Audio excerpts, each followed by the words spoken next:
everybody.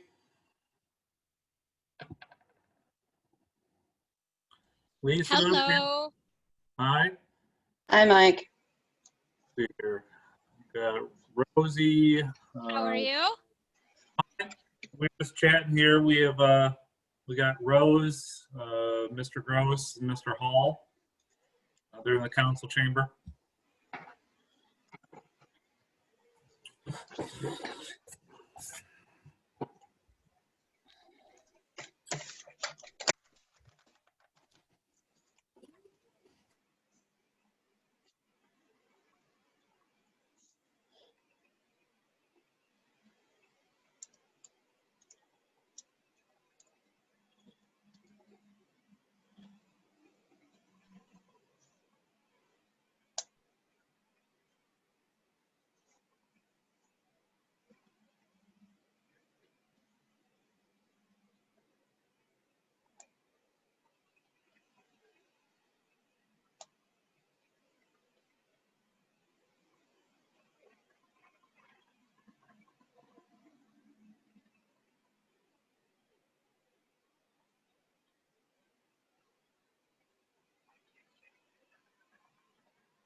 We're having some technical issues here, so it'll take a minute.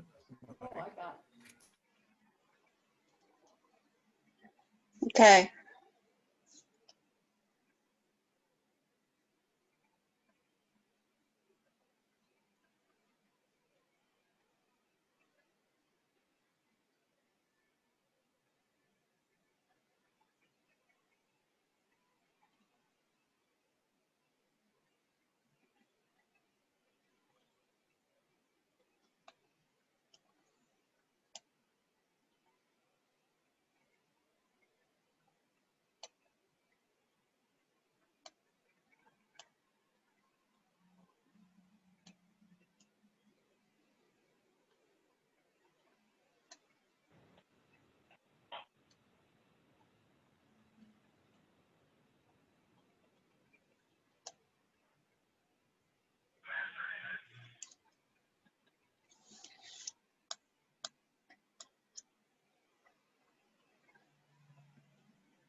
Same thing. Yeah, but you got to understand he's making money too. So if he was hauling my stones away, he says he charges about $85 for 10 yards. So, yeah. I said, wow. So all that means is I keep as many as I can, you know, and hell, if Al needs some, we'll run down some down to his plate, you know, or whatever. If somebody, any of them wants them, I'll give them to them. But anybody on the lakefront, I'll just have to let it out probably that I have some. Whoever that is that's talking, could you maybe mute your phone or mute your computer, please?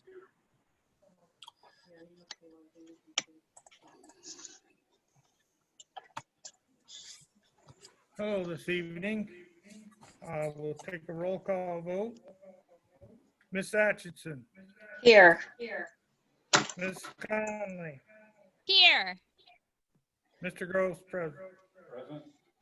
Mrs. Nixon, Here. Mrs. Powell, Mrs. Race, Here. Mr. Hall is here. Item 3, public comment. The council welcomes and encourages the public to speak during the public comment of the public hearing portion of the agenda. However, council's policy is to hear the public comment and not to act on the public comment at this time.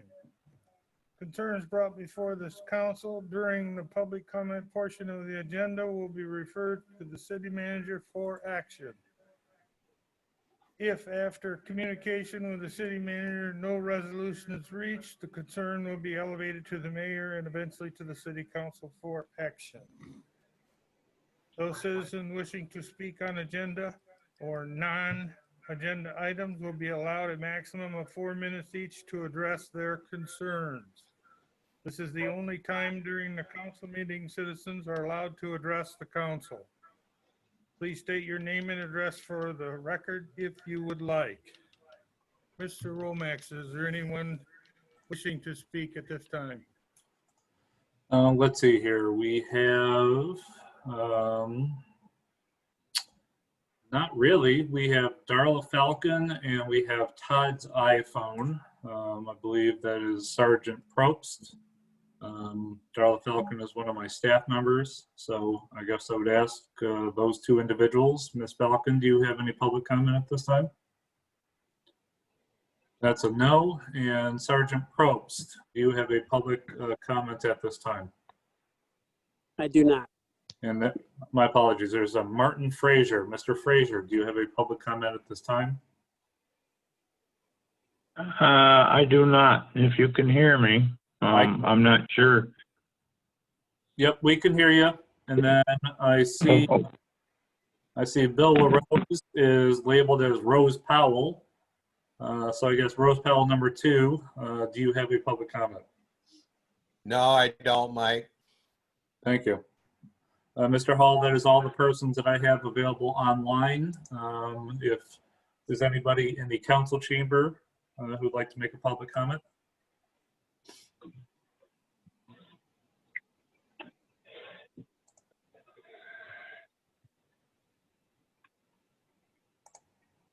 Hearing none.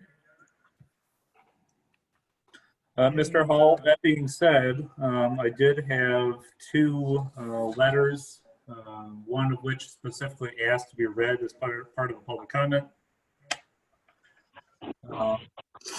And while that policy of reading comments into the record is more of something related to the marijuana stuff, I will read this one.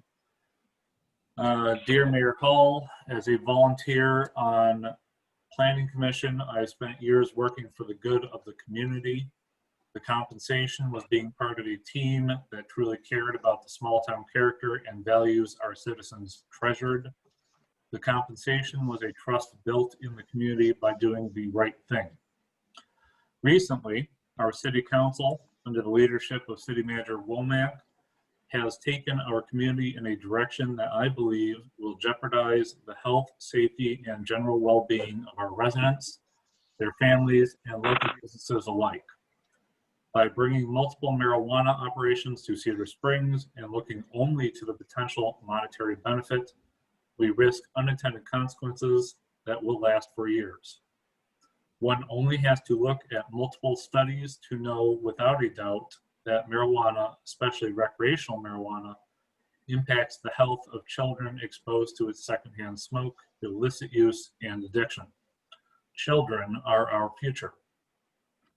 The local governing body's job is to provide for the health, safety, and general welfare as stated in our master plan and the scope of the special land use ordinance, and they have failed. I can no longer take part in plans that deviate from the long-term vision we've had for our city, plans that will ultimately bring negative consequences to our residents. It has been an honor to serve these past years, but it is with heavy heart that I tender my resignation from the Planning Commission effective today, September 2nd, 2020. Sincerely, Catherine A. Bremer. Copy to Planning Commission, City Manager Womack, and Mayor Hall. And I believe that is all of the public comment that we have at this time.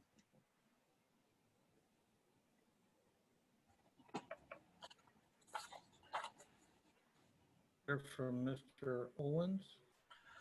I did put Mr. Owens's resignation letter under public comment because similarly, Mr. Owens did indicate he had some misgivings about certain things that the city is doing. However, he did not ask that it be read into the public record. So I do put it there as public comment because I feel that he was trying to provide public comment, but I do not feel that he wanted the entirety of his letter to be read into the record.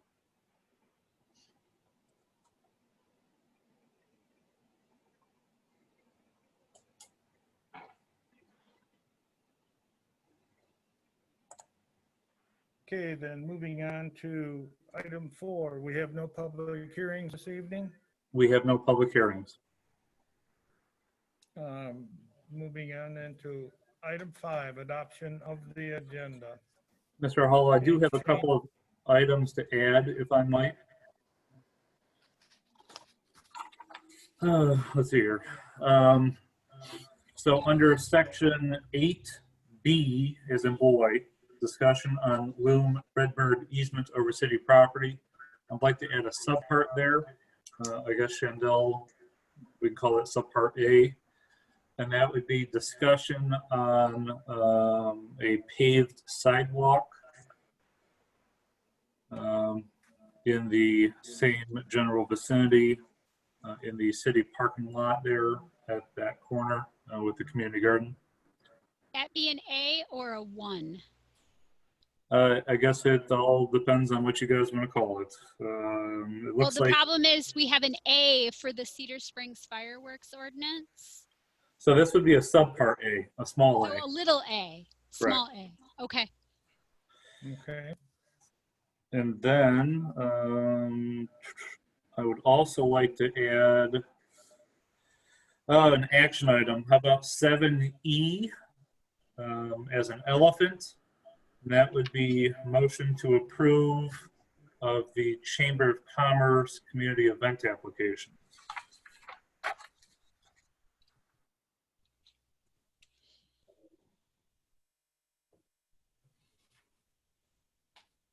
And I believe those are the only changes I have at this time.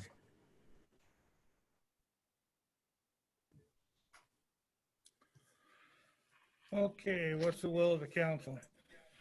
Mr. Mayor, I will make a motion to adopt the agenda as presented with the additions of 7E and 8B subpoint A.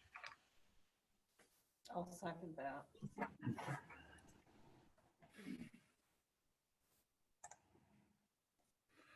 Okay, it's been moved and seconded to approve adopt the consent agenda. Any discussions? We're adopting a consent agenda. I just Yes. have one question. The consent agenda or the agenda? The consent agenda. That's next. Oh, wait. Okay, no further discussion.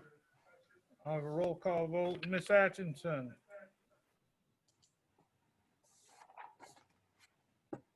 Yes. Ms. Conley, Yes. Mr. Gross, Yes. Mrs. Nixon,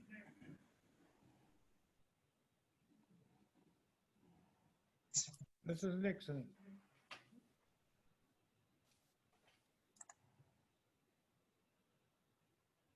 Yes.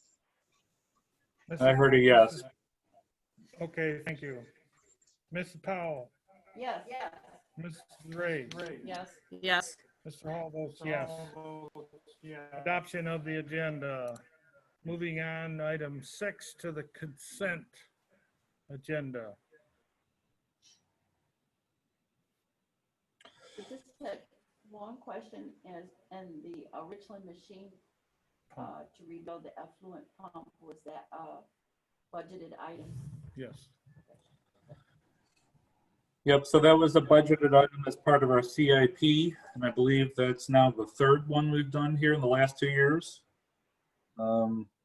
We're investing a lot of money into that plant, and it gets used quite a bit. I know in the write-up that Mr. Osborne did for us, he indicates that these pumps get used, 12 hours a day or something, Mr. Hall? I would like to make a change though, or indicate the change that's already been made. So under item 6A, the regular meeting minutes of August 13, 2020, I noticed that was done on the incorrect template. The dates that were on that minutes, I believe, were the June meeting dates. Now all of the minutes that were taken are for the correct meeting, for the August meeting, but the dates were incorrect. And then also, Mr. Gross, we spoke before the meeting, and we made some changes to some comments that you made at that meeting. Mr. Gross, do you have your notes about those changes? Or Ms. Shandell, do you have notes that you might want to read now to indicate those changes?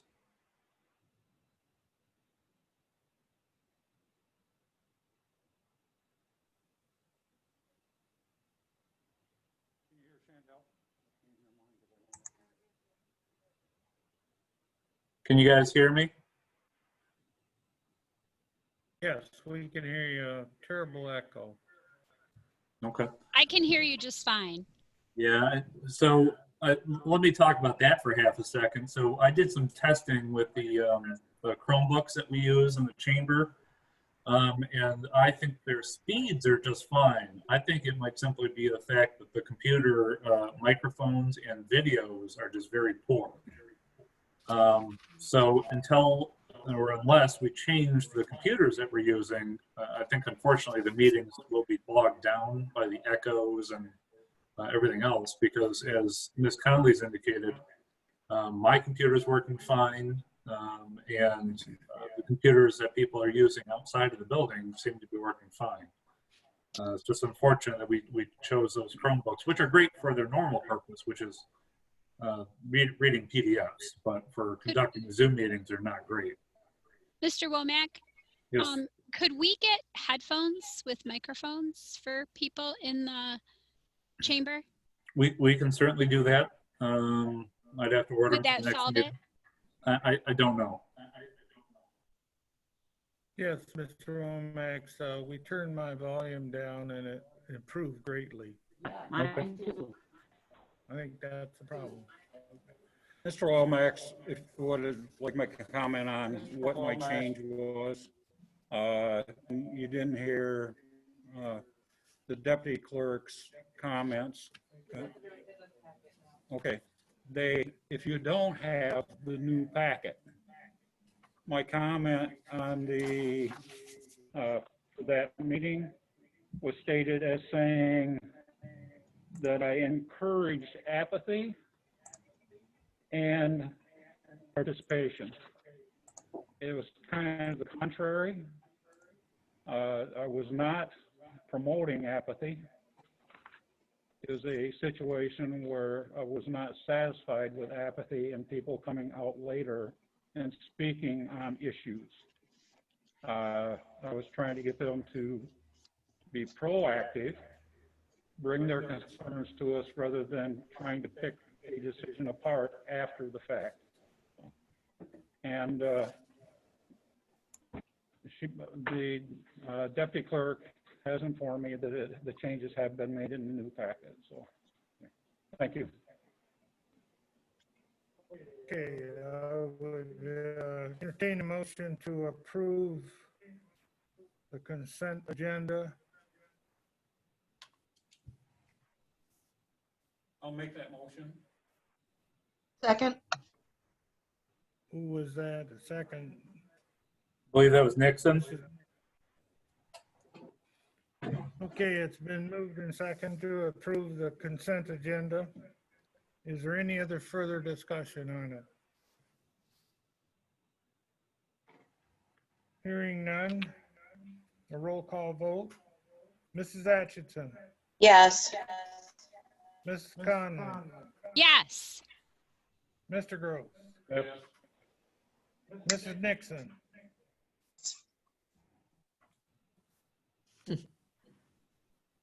Was that a yes? Or no? Yes. Thank you. Mrs. Powell, Yes. Mrs. Reyes, Yes. Mr. Hall votes yes. Yes. Consent agenda is approved. Moving on to item 7, action items. Item A, Mr. Womack. Thank you. So when we approved of the fire station project, there were a lot of things that were included in it, but a security camera system was not part of that. So I have sought out and received a quote for a security camera system that was from the same person who did the library. So we know he does good work. And the security camera system is provided at $18,000, $535. And of course, I did put the specs for the cameras in there, and I think it provides good coverage of the entire building, both inside and out. And one thing I would mention is that this is being done in lieu of a security system, because of course the odd hours that the fire folks go into and out of that building. What we're going to do instead is we're going to have push notifications, so that if a camera is tripped by motion, it will send a copy of that video immediately to fire command staff so that they can see what's going inside the building, instead of what the alternative was, which would be to call a security firm or 911 or something. That way it will cut down, I think, on inappropriate calls. So I present to you guys an option to approve of a security camera system. Then, of course, the next item would be the low voltage cabling that would not only do the security camera system, but also the card readers for the doors, and what else? Oh, the internet. So I guess I would ask the council to approve of motion for the fire station security camera system.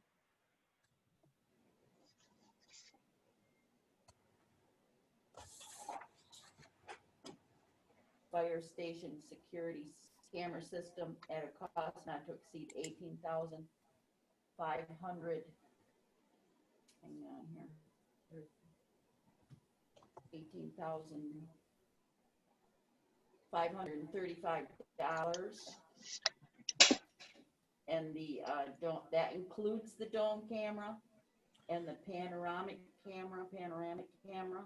Yep, it includes, I don't remember the exact number of cameras. I did send council an email previously that showed exactly where the camera is going to go, but I didn't think it was appropriate to put that into the packet. 10. There's 10 total cameras plus the others. I'll second that.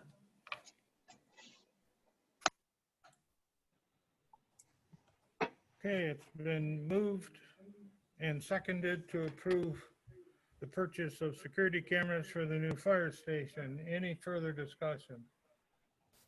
I'd like to know where that money's coming from and why it wasn't. I'd like to know where that money's coming from and why it wasn't included in the first place. Well, that's a good question. So the answer is it just simply wasn't part of the original bid package because HRC didn't know what we were going to do about security. And we did trim some of the budget originally to get rid of signage, office furniture, some other things like that. So we're kind of going back piecemeal instead of having a full budget. I think the original budget was something like 60,000 for the security camera system and the alarm system and all that. So we're trying to do it piecemeal as cheaply as possible. Now, the answer to where's the money coming from? Right now, as council's aware, at the beginning of this project, we were already almost $200,000 underwater. So we've been trying to trim, costs here and there, but with any major project, you're always going to have overages. It's just the nature of the beast. So I am doing my absolute best to reduce costs here and there. But at the end of the day, this is going to end up being paid for probably from fund balance. Thank you. Someday in the future, we should be probably looking at some type of a camera system for City Hall. I thought we had one. A better So, upgrade. yeah, we do have security camera systems in place already at City Hall, and we do have the upgrade ready to go. Unfortunately, the DPW is very short-staffed right now. We lost a great worker a little while back, and so they're kind of struggling to get things done. But I think once things slow down, especially with the brush pickup that's ongoing, we should be able to get that better camera system in place. It's actually a great camera system. It's a 4K system, which can read license plates and everything. I'm looking forward to having that in place. Thank you. Any further discussion on the motion before I call the vote? Hearing none. Mrs. Atchison? Yes. Ms. Conley? Yes. Mr. Gross? Yes. Mrs. Nixon? Yes. Mrs. Powell? Yes. Mr. Race? Yes. Yes. Mr. Race? Mr. Hall votes yes.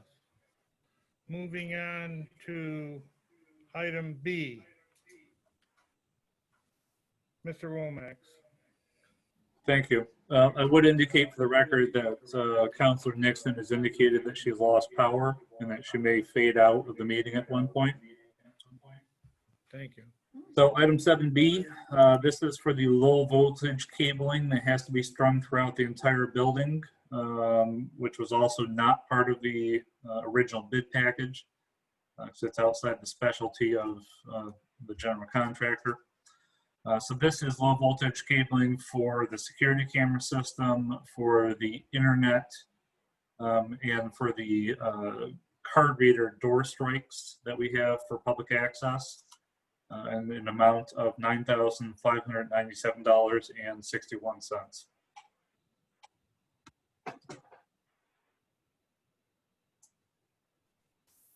Okay, what's the will of the council? I'll make a motion to approve the new fire station low voltage cabling at a cost not to exceed $9,597. Council meeting. 61 cents. Second. Is that you? Okay. Been moved and seconded to approve the purchase of low voltage cabling not to exceed $9,597.61. Is there any further discussion? Ms. Powell? Will that also have to come out of fund balance? All I heard was fund balance, but yes, unfortunately, this is another thing that was not budgeted for as part of the general contractor bidding. So it was part of the original additional, signage, furniture, whatever allocation budget. But we basically eliminated that budget to get the cost down, and we're adding in the necessary parts as we go, hopefully at a lower cost.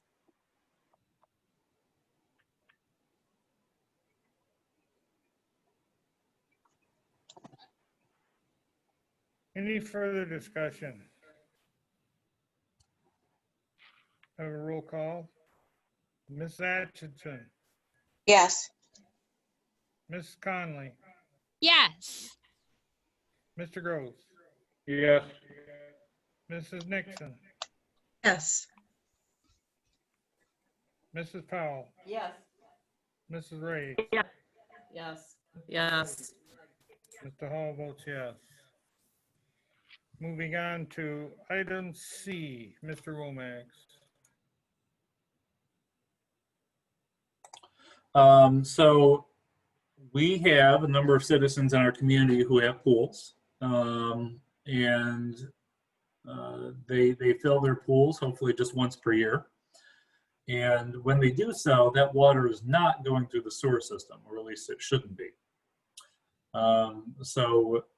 We've been asked a couple of times by citizens who would like to get a sewer credit for the water that they put into their pools and not, through the sewer system. I understand that there used to be a policy in place. I had not seen the previous policy, and hence I have not been able to approve of or use that policy. So I've drafted a policy here, which I think is reasonable.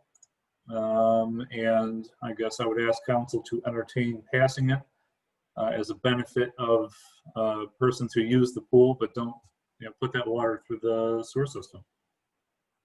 And I'm open to any questions you might have.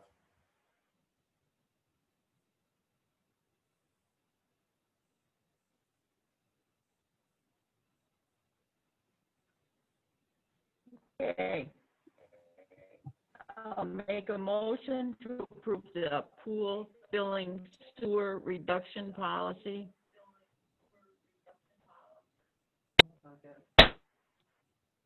Second?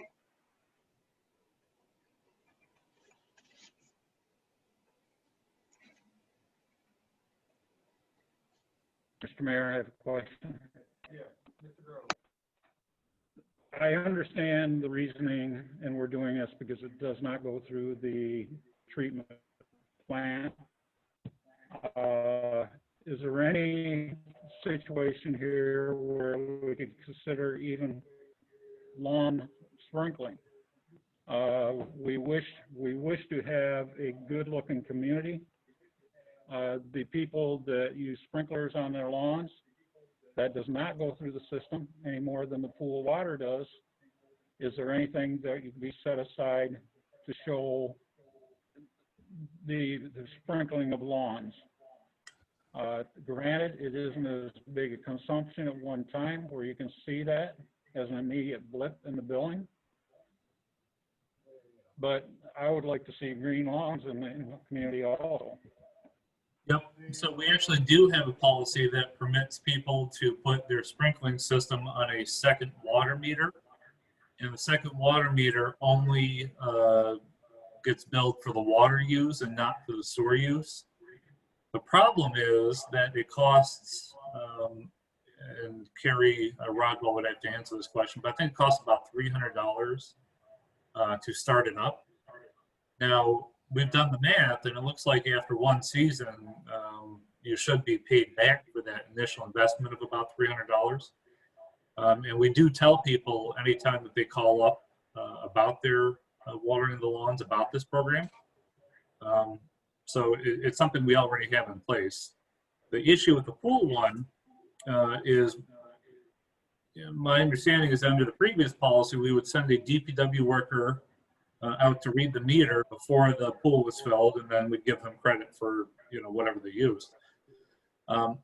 I see it as kind of a waste of money to pay a DPW worker $20 to go out for what's essentially going to be a $20 reduction on somebody's pool.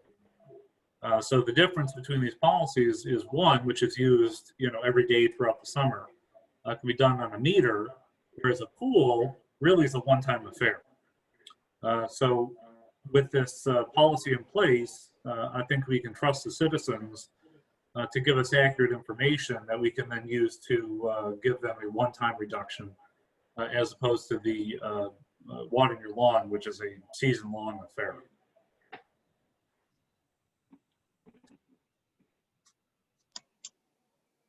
Okay, any further discussion?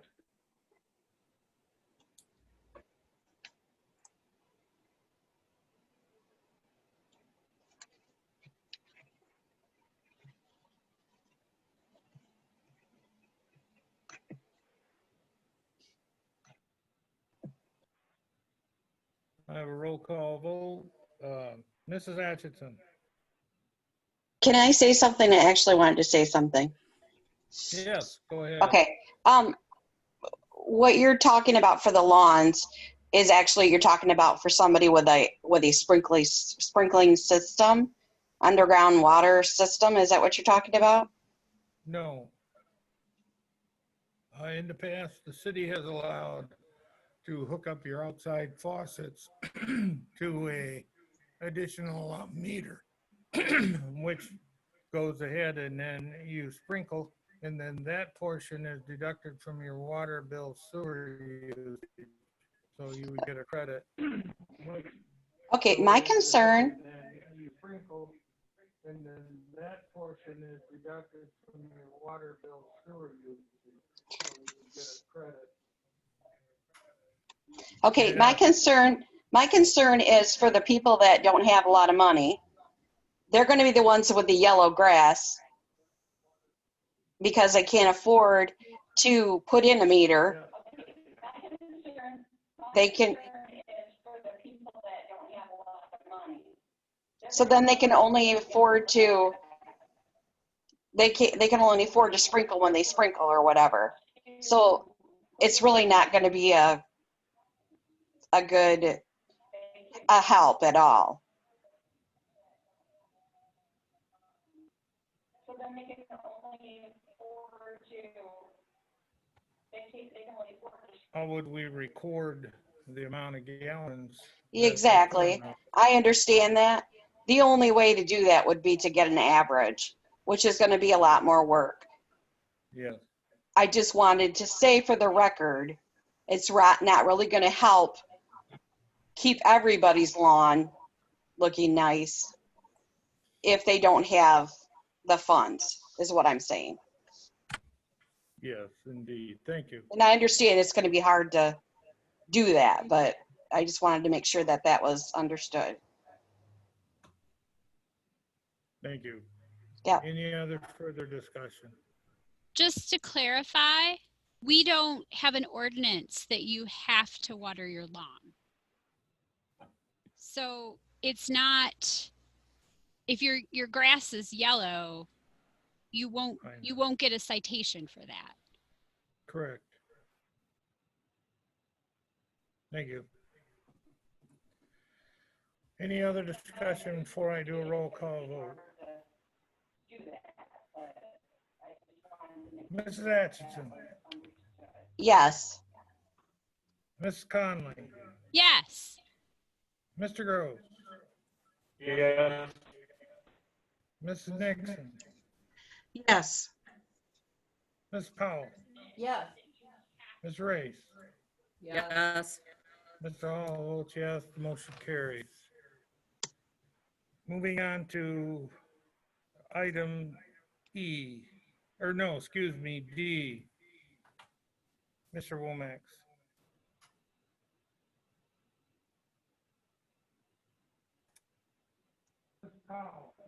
Yes. I'm sorry, I was muted there. I apologize. So this was a late addition as well. I'd almost forgotten with COVID that Halloween was a thing. Of course, Cedar Springs has a very proud tradition of trick-or-treating up and down Main Street. And even without the city or the chamber or anybody helping organize trick-or-treating, I am certain that it will occur. And so in an effort to keep everybody safe, even though we're not going to organize the event, I think it's appropriate that we have deputies continue to help with the street crossings as they have done in the past. So I put together two options. We have in the years past done an hour and a half of on-point assistance, and that was from 5 to 6:30 p.m. And Sergeant Probst has also given us an estimate for 2 hours on point, which would be at a cost of $455. With the other events and whatnot that we've not put on this year, money is no issue budgeting for this. It's more of a question of how long does council think we need to have street crossing safety for the little ghouls and goblins on Main Street.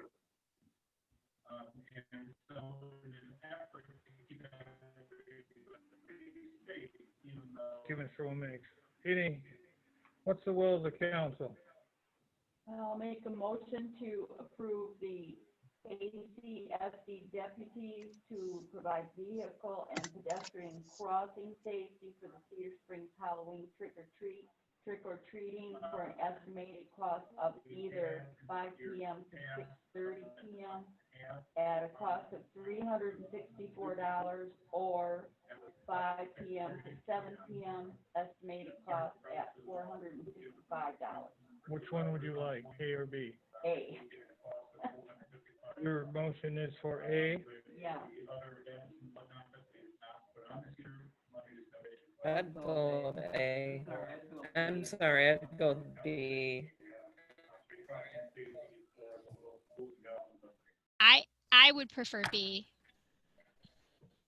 I would also like the 2 hours instead of the hour and a half. Just, we might as well.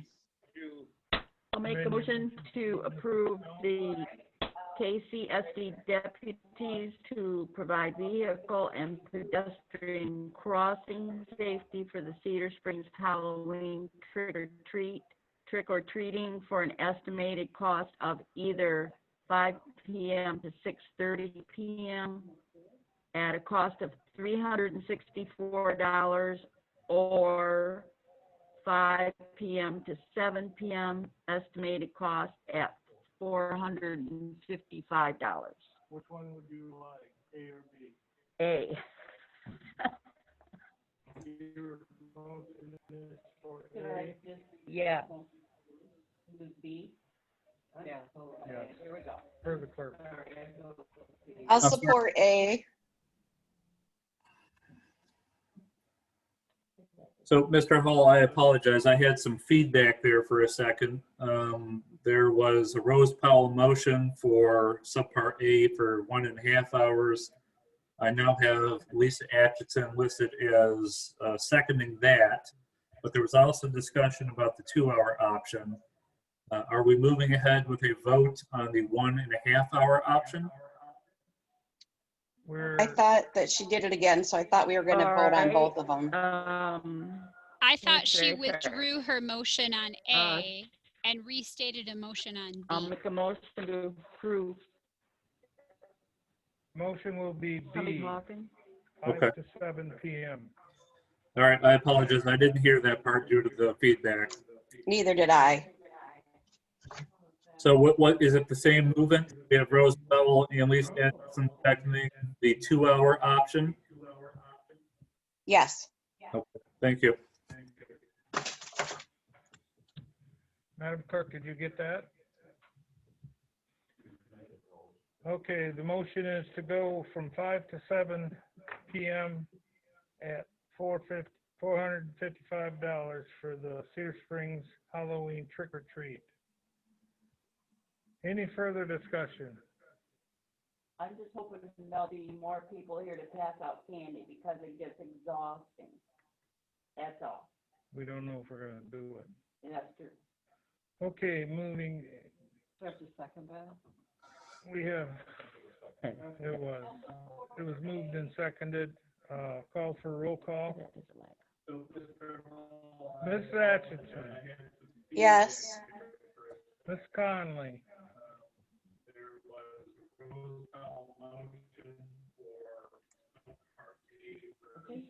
Yeah. She shook her Yes. Mr. Grove, Yes. Ms. Nixon, Yes. Ms. Powell, Yes. Ms. Race. Yes. Yes. All votes yes, motion carries for 5 to 7 p.m. at an estimated cost of $455. Thank you.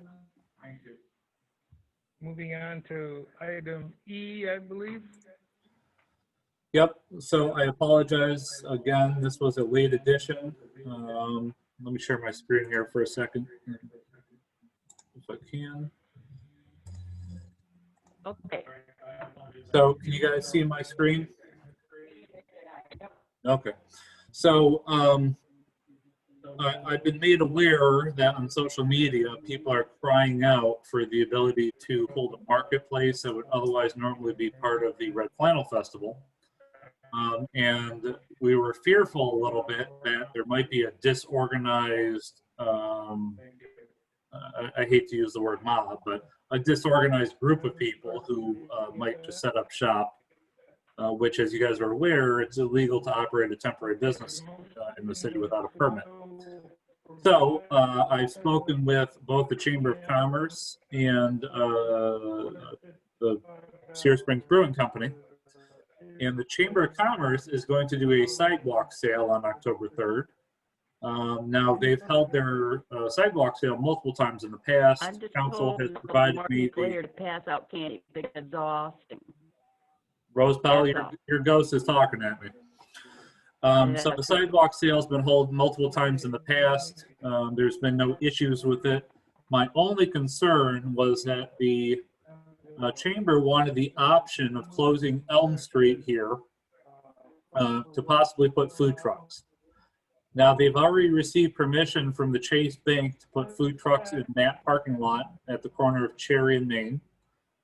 And I spoke with the Busy Moms Bakery today, and they were okay with food trucks being in front of their business. But I also spoke with the Chamber about potentially putting it on the east side of Main Street instead. So I would have approved of this on my own authority, but due to the request for a road closure, I felt it best to get council's discussion on this. So would council be okay, I guess, with the option of closing Elm Street either east or west of Main Street? That's all votes yes, motion carries for 5 to 7 p.m. at an estimated cost of I think East Elm would be the one. There's on Saturday, there's no construction for the fire barn site, and that road is congested anyway. Whatever the council wishes. If I may. I'd like to see it on each Elm too, because not having a food truck in the street, and they can set up some tables, there's lots of room, and people get lined up, they'll be out of the traffic. That's my concern, is keeping, if we have 4 food trucks, we need room for those folks.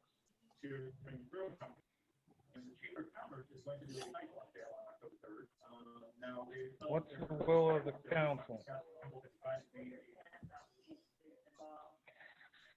I would like to see us actually close both sides if we're able to spread that out and give people some more room to social distance.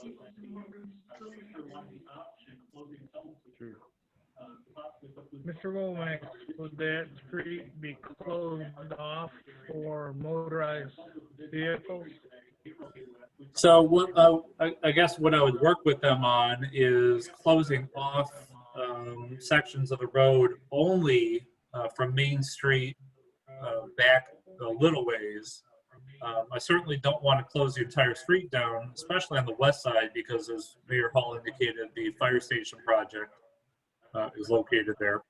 And we also don't want to block any citizens from being able to get to their homes either. So I did also have the social distancing aspect in mind, which is one of the reasons I was trying to promote the sidewalk sales, because it's outdoors. You get to utilize the entire length of Main Street, even though we're not going to close the road. The sidewalks have a lot of social distancing to them. But what I figured was if we're going to allow food trucks into the Chase Bank parking lot, that we might want to promote there being food trucks on the other side of the road on Elm Street East, so that people are motivated to go to both sides of the road. And we also have to keep in mind that there's also the possibility that the brewery might be holding their farmers market up in the heart of Cedar Springs. Although I don't anticipate them having any food trucks.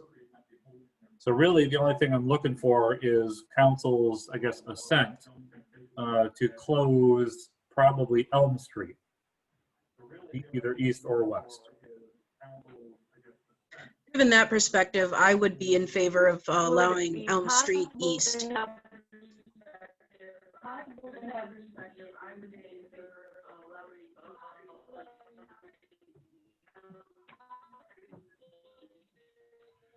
I agree. Would it be possible to have the food trucks on Ash Street down here where we've got? Would it be possible to have the food trucks on Ash Street down here where we've got an open area and out of the traffic and then? Sure. I mean, we can allow food trucks to be located anywhere on any street. The reason that we talked about Elm Street was because we kind of felt that was in the middle of the business district, whereas Ash Street is to the south end of the business district. But ultimately, you know, we would do what was best and safe at the time. The chambers indicated to me they're not even sure that they'll have food trucks. They just wanted to have the option of being able to close a road if they did end up getting those.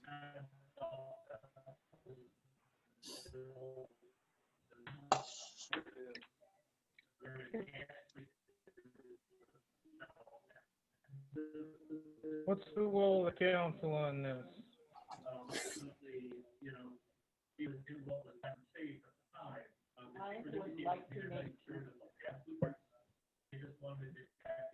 I'd like to make a motion to approve the chamber sidewalk sale event for the October. I'd like to make a motion to approve the chamber sidewalk sale event for, is that October the 3rd?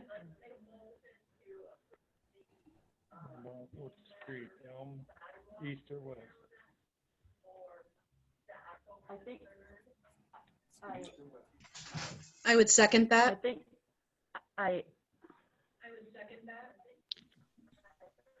Just to clarify, we'll leave the street closure specifics to the discretion of the city manager to work with the chamber. I'm okay with that. Vote, Mrs. Powell, your motion. yes.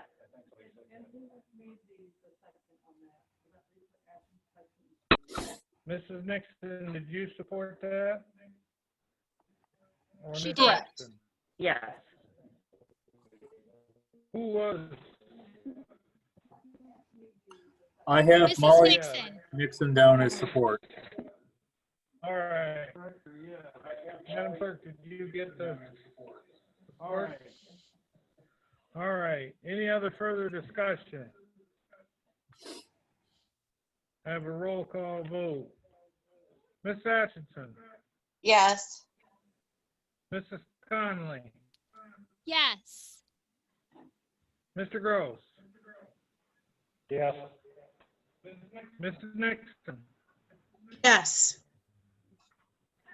Mr. Yes. Powell, Yes. Mrs. Reyes. Yes. Mr. Hall votes yes, the motion carries. Mr. Womack, any other action items at this time? Not at this time. All right, we'll move on to item 8, discussion items. Item A, Cedar Springs Fireworks Ordinance 2020 draft. Thank you. So we've been discussing this a couple of times now. The city's fireworks ordinance was stuck in, I believe, 2012. The state of Michigan passed a new law at the end of 2018, I believe dubbed the 2019 Fireworks Safety Ordinance or Safety Statute. So this would essentially adopt the state's new guidelines and requirements, which reduces, I believe, the number of days you can set off fireworks from, I think, 40 down to about 15 or 18. It also sets different hours. Instead of being, I think, from 8 a.m. until 2 a.m. of the next morning, it's now 11 a.m. until 11:45 p.m. And at this point, I just present it to you, I guess, for discussion purposes, and I'll try to bring it back to you guys next time in the final form for passage. Thank you. Any questions or concerns on the fireworks ordinance? Let Mr. Womack know.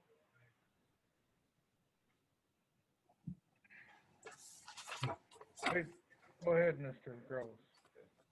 I have one question, and I've got to admit that I didn't study this as closely as maybe I should have.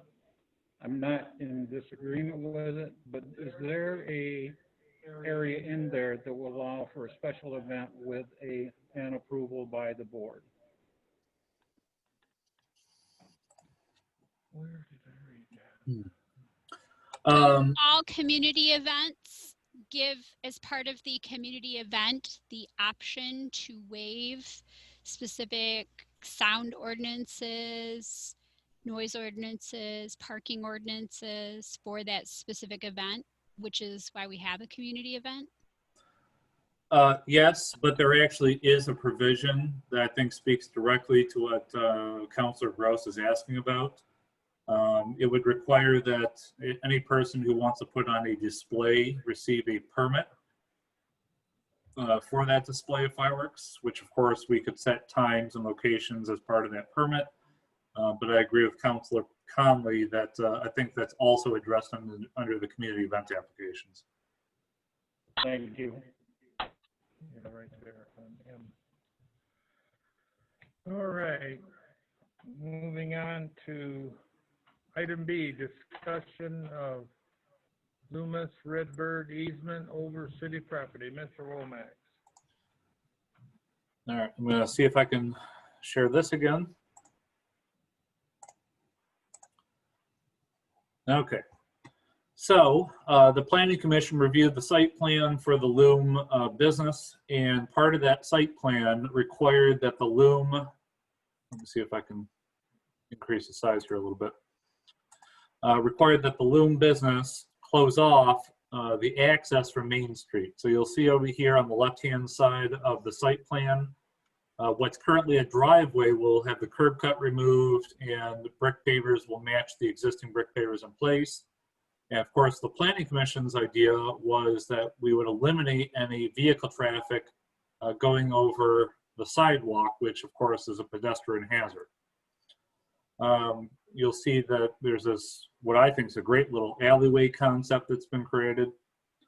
But the business and their lawyers, of course, were a little concerned that if we were to eliminate this access in the alleyway, that they might not have legal access to the rear of their property, which is here. Now they own this whole white section here, but the only way to get to that would be through the city's parking lot, which is here. So this is 2nd Street on the far right. This is the community garden parking lot. And what they're asking for is for an easement in this red section that would allow them to transit over the city's parking lot into their own property. Now this yellow section is a separate agreement that they're working on with the Redbird, where I believe they will have a reciprocal easement so that those two can share this area back here. And then as part of the site plan, which is not reflected here, they're planning on putting, I believe, 6 or 7 parking spots right there. So for the time being, the only question is whether the council is generally in favor of allowing the Redbird and Loom to have an easement over the city's parking lot as indicated by this red location. And if council is in favor of that, we'll have the Loom attorneys draft that, and that'll be brought back to council for final approval at a later date. I don't know if council wants to do a straw poll or if we just want to discuss whether we're in favor or not. I think we would have objection of any of the council members of having this happen. Ms. Atchison.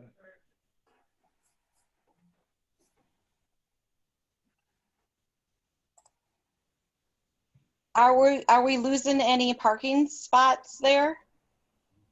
So actually the opposite would be, I mean, I guess it wouldn't be a public parking spot, but there'd be 6 or 7 parking spots that would be included on the Loom property.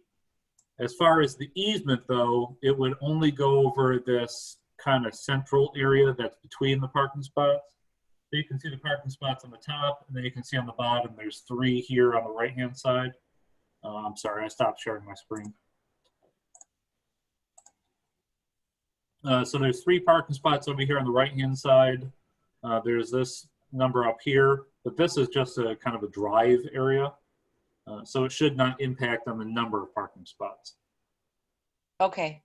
So do we have, where above there where all those squares are, do we have parking there? Yes. So Okay. from about here to the right are Yeah. painted parking spots. Now, even though it's indicated here, these 3 or 4 here on the left-hand side are not painted, and the DPW is working on that. Okay. But no, we should not lose any. Okay, I'm in favor. Ms. Conley.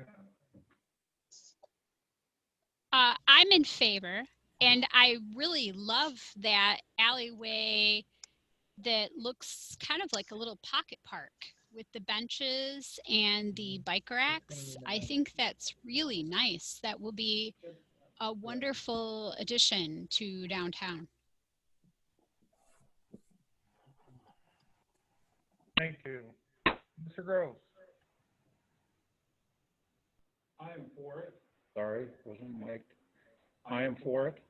One of the benefits is, and after discussion with the city manager today, it is my understanding that that property will remain in Loom's name.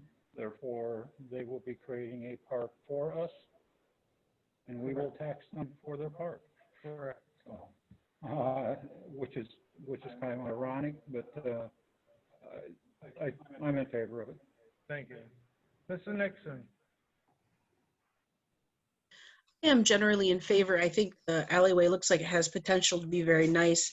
My concerns are with upkeep and liability. If we could address that going forward, I would definitely be in favor of them. All right, Mrs. Nixon, what liability are you referring to? So should someone be pulling into business and there's a pothole and a tire gets damaged, whose responsibility was that upkeep? And then who deals with the flat tire or whatever happens? Yeah, so the only thing we're talking about right now is the easement that would be over the city's parking lot.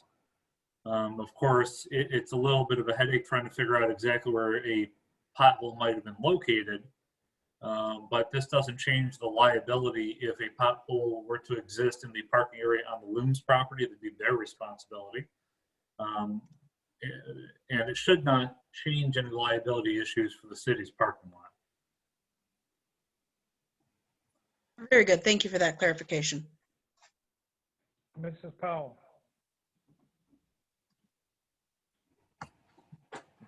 Is there a plan to asphalt that entire gravel area back there behind Loom and Redbird? Is there? So it's a little complicated because right now, even though they presented this as their site plan, and this will be done eventually, there's still the issue of running the storm drain through this whole alleyway, which is one of the reasons why they can't expand their building down here. but they can put in this nice little pocket park. So they do plan on putting parking here, but they might have some drainage issues because the original plan was to put a detention pond in underneath there, which obviously is not going to work. So they do have to figure out some issues there. Now, under our ordinances, all parking surfaces are required to be a asphalt or concrete surface. However, that's about 18 foot running north to south. Now, I think it's 7 feet behind that is where the property line is. That area is not required under the ordinances to become asphalt or concrete. So I don't know if they're going to make that asphalt or concrete. It could remain the gravel that currently exists. But, you know, Loom and the Redbird might want to concrete that over at the same time, simply because it makes it a nicer area. There'll be a little bit more cost, but I think ultimately that would be to the best benefit of both the businesses and the city. But we haven't and can't require that under our ordinances.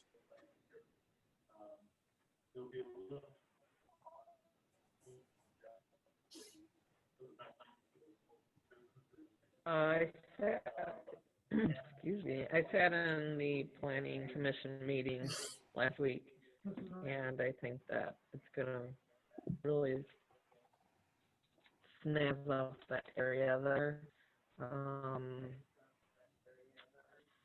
But I think it's good the way it is. Thanks, I think you have your answer. Thank you. So if I could move on then to subpart A, little a.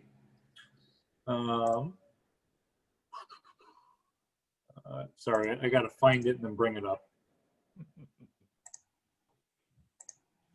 Okay, there we go. So let me share this part.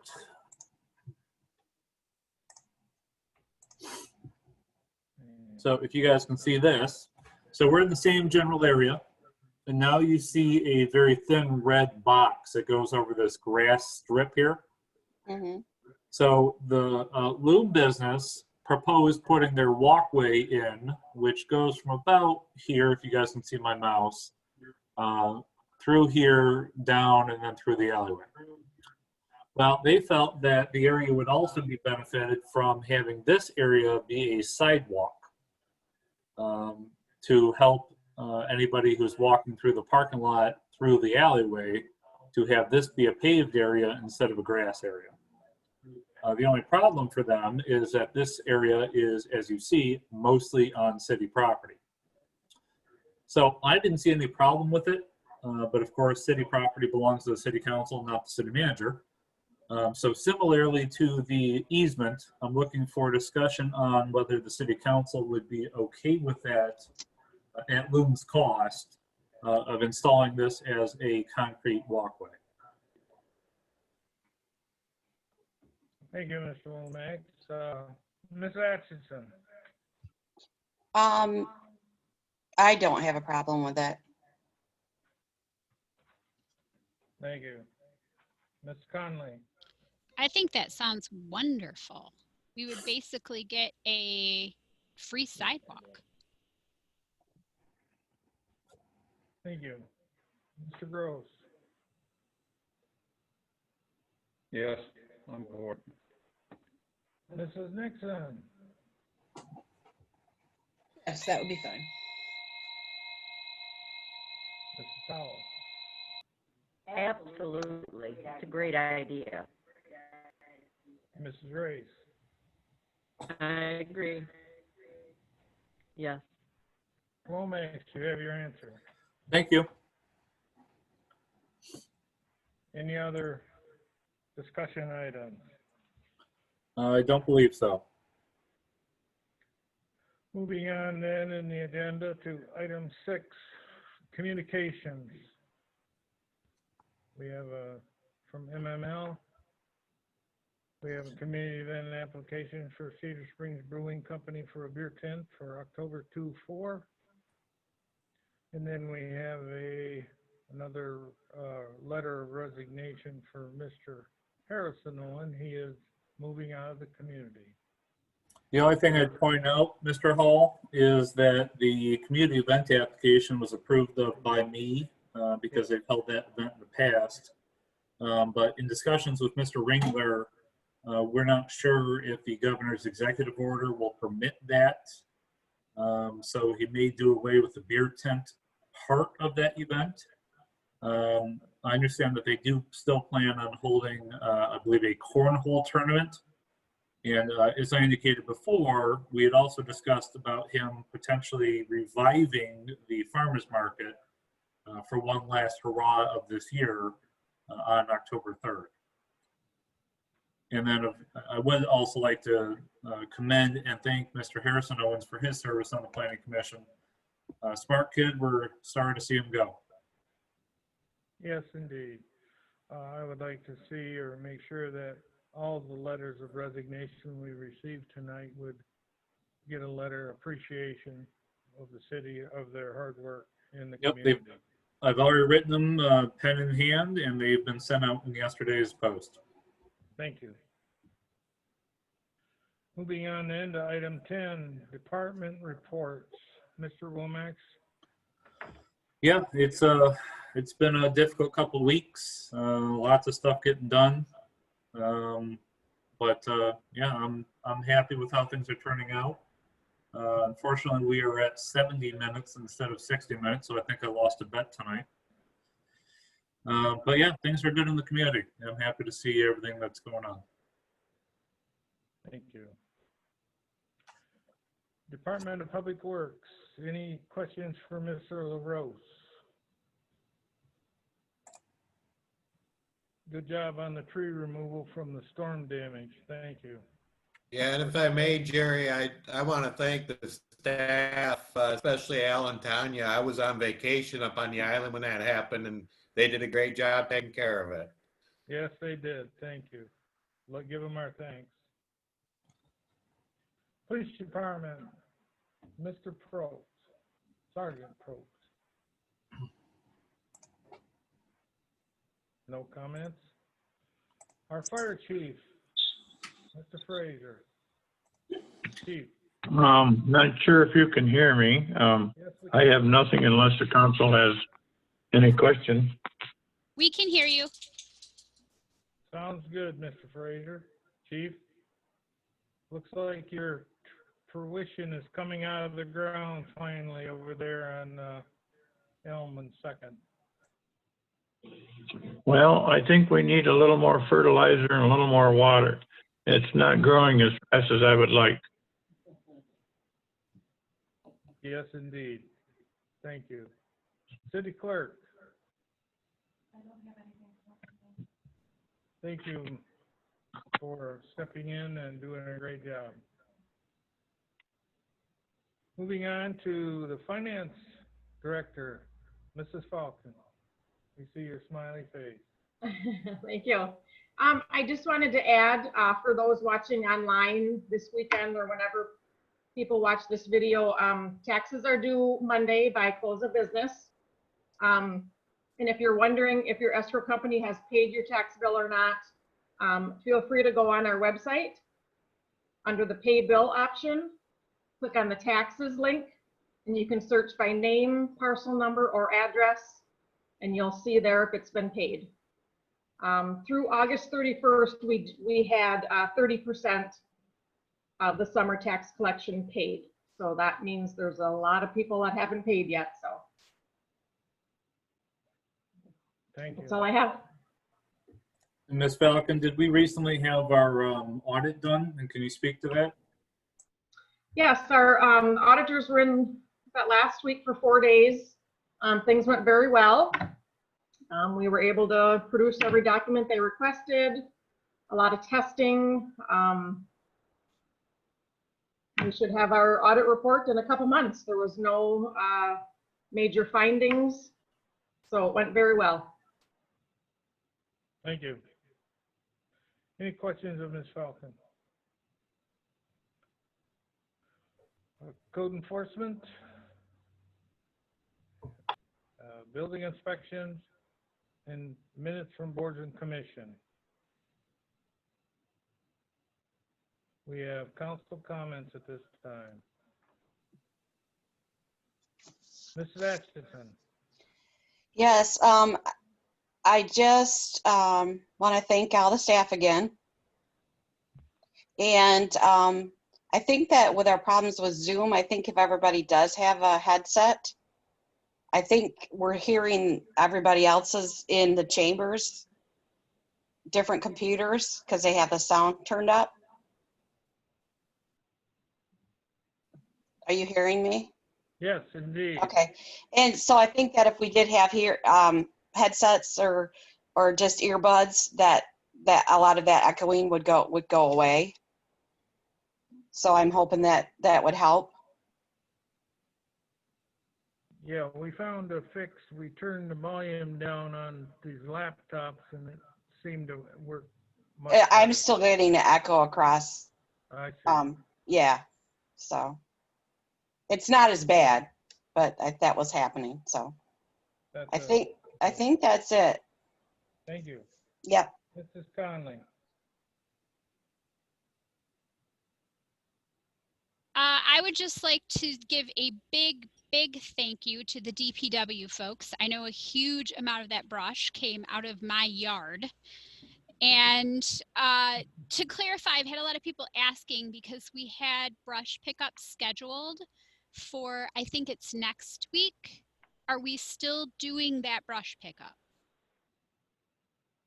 Yes, we are, but it's scheduled to the 21st, I believe, but I just don't want to do it more than once. So I've been kind of watching people's yards, and I want to give them the opportunity to get as much out as they possibly can before we do it. So I'm thinking maybe next week or week after we'll do the pickup on it. Okay, and then are you still doing pickup at Morley Park? Yes, through the 21st. Okay, so people can still take it to Morley Park and drop it there. Yep, correct. Okay, those were quite, but you folks were just unbelievably amazing. And I don't know, I owe your staff like cookies and I don't even know what, having 200-year-old trees come down. So you're amazing. Well, thank you. I'll let them know. Thank you. Mr. Gross. I also would like to thank the DPW. I ventured out that night only to see how much damage we had received, which was large. I saw them all over town. I would also like to thank the members of the fire department. They spent many hours out from anything from gas leaks, power lines down, trees blocking, accidents outside of town where a truck ran into a tree, amongst other things. I'm sure that the deputies that were on at the given time were pretty active also. So everybody was involved. I'd like to thank them. I appreciate it greatly. Thank you. Mrs. Nixon.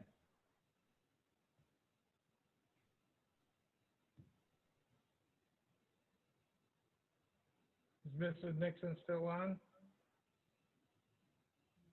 No, I don't think so. I think she's. I don't see Mrs. Nixon present. Thank you. Mr. Powell.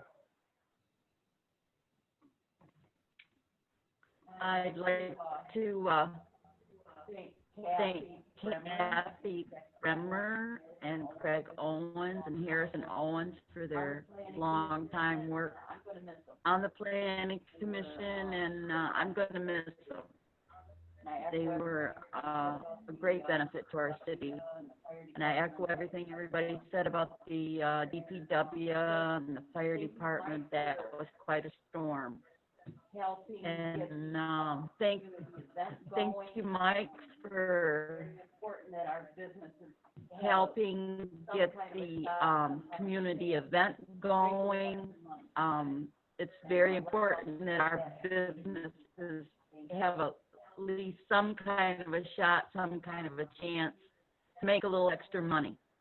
And let's all support that activity if we can. Thank you. Thank you, Ms. Powell. Ms. Race. Would also like to say thank you to Mrs. Bremer and for Mr. Owens and Mr. Owens. They did a great job. So they will be missed there. I sat through a planning commission meeting last Tuesday, and the work that they have to do is mind-blowing. I forgot about it already. So I really want to thank them for all their hard work that they've been doing and putting in all of the extra time. Also, I'd like to thank the DPW for all their help with the storm. We've had a lot of storms in the last couple of years, so I think we should be done with that for a while. That would be good. But that's all I got. Thank you. Thank you. We have very fortunate to have the staff we have with the storm damage. They were out. Mr. Womack was out that night. I also was out, and all the fire and the DPW were really on the job. So appreciated by everyone. I too have a very large pile of brush. So thank you one and all. And is there any other business to be brought before the council at this time? Mr. Womack. No, there is no other business to be brought before the council at this time, other than the closed session, which we can discuss here in a second. Thank you. No, you do not record. Okay.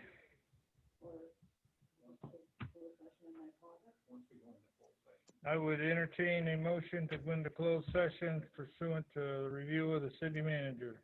Mr. Hall, before we do that, if I could comment. Yes. So I believe that the city manager review is the prerogative of the city council. And I believe the city council should have their opportunity to review the work I've been doing. However, I strongly prefer to do an in-person review with all the council members. I just think it works much better that way. And so if council is agreeable to it, I would be happy to put off my review until some later date when we might all be in the same room at the same time. But I believe that it is council's prerogative, and I think it's appropriate for council to make that decision. If we're going to go into a closed session today, I would have to set up another private meeting, a private Zoom meeting. But I would ask for council to consider tabling this to a later date. Mr. Mayor, Yes. I would definitely agree with the city manager. It should be held with the entire board. I agree. We had a conversation with Mr. Womack, and my opinion is that we wait until we can do a face-to-face interview process. Is there any one of the board members that wish to have this evening? Please signify by saying so. Otherwise, we will move it to a later date to be announced. I see everyone shaking their head yes. So, Mr. Womack, we will move this to a later date to be announced. Can I put this down as an informal tabling to a later date? I'll make that motion. I'll take Elisa Atchison motion. What would that motion be, Ms. Atchison? To table his review for a later date and with the full council in person. I'll second. We have a second. Is there any further discussion? I just hope we're done with this Zoom business. Zoom. So are we. A roll call vote. Ms. Atchison, Yes. Ms. Conley, Yes. Mr. Groves, Yes. Mrs. Nixon, if you're available. Mr. Fowle, Yes. Yes. Mrs. Ray, Yeah. Mr. Hall votes yes. Madam Clerk, may it noted that Ms. Nixon had left the meeting. Thank you. Motion carries to resume this interview, the manager's interview, at a later date. At this time, Mr. Lomax, is there any further business to be brought before this council? I believe we have an adjournment. I adjourn the meeting at 8:23. Thank you one and all for your attendance tonight. And there's a lot of good work going on. And thank you one and all for your time. Thank you, everybody.